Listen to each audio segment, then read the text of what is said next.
அருட்பெருஞ்சோதி அருட்பெருஞ்சோதி தனிப்பெருங்கருணை அருட்பெருஞ்சோதி திருவருட் பிரகாசம் வல்லலா திவ்ய திருவடிகளே சரணம். வணக்கம். நாம் இன்றைக்கு சிந்திக்கக்கூடிய அகவல் வரிகள் 75, 76. அகவல் வரிகள்: நவந்தவிர் நிலைகளும் நன்னுமோர் நிலையாய் அவந்தவிர் சிற்றபை அருட்பெருஞ்சோதி. இந்த அகவல் வரிக்கான விளக்கம்: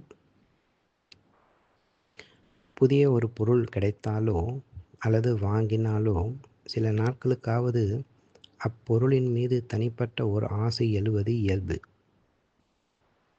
ஆனால் அதை துளியும் லட்சியம் செய்யாது நிராசையுடன் வாழும் துறவிகளும் உள்ளனர்.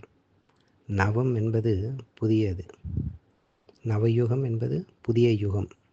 அந்த நிராசை மனங்கொண்ட நிலையை அடைந்தோர் கூட விரும்பக்கூடிய ஒரு நிலையாய் கேவலங்களையும் தாழ்வுகளையும் இழிவுகளையும் தவிர்க்கின்ற சிற்றம்பலத்தில் இருக்கக்கூடிய அருட்பெருஞ்சோதி ஆண்டவரே என்பதுதான் இந்த வரிக்கான விளக்கம்.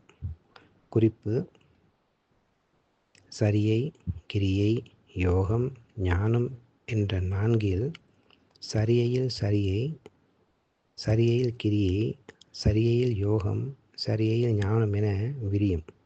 அவ்வாறே கிரியை, யோகம், ஞானம் ஆகிய மூன்றும் விரியும். ஆக மொத்தம் 16 நிலைகளில் 15ஆம் படியாகிய ஞான யோக நிலையில் நிற்போர் நிராசை கொண்ட மனம் கொண்டிருப்பர். அருட்பெருஞ்சோதி அருட்பெருஞ்சோதி தனிப்பெருங்கருணை அருட்பெருஞ்சோதி திருவருட்பிரகாச வள்ளலார் திவ்ய திருவடிகளே சரணம். ராமலிங்கா அபயம், ராமலிங்கா அபயம், ராமலிங்கா அபயம் அபயம்.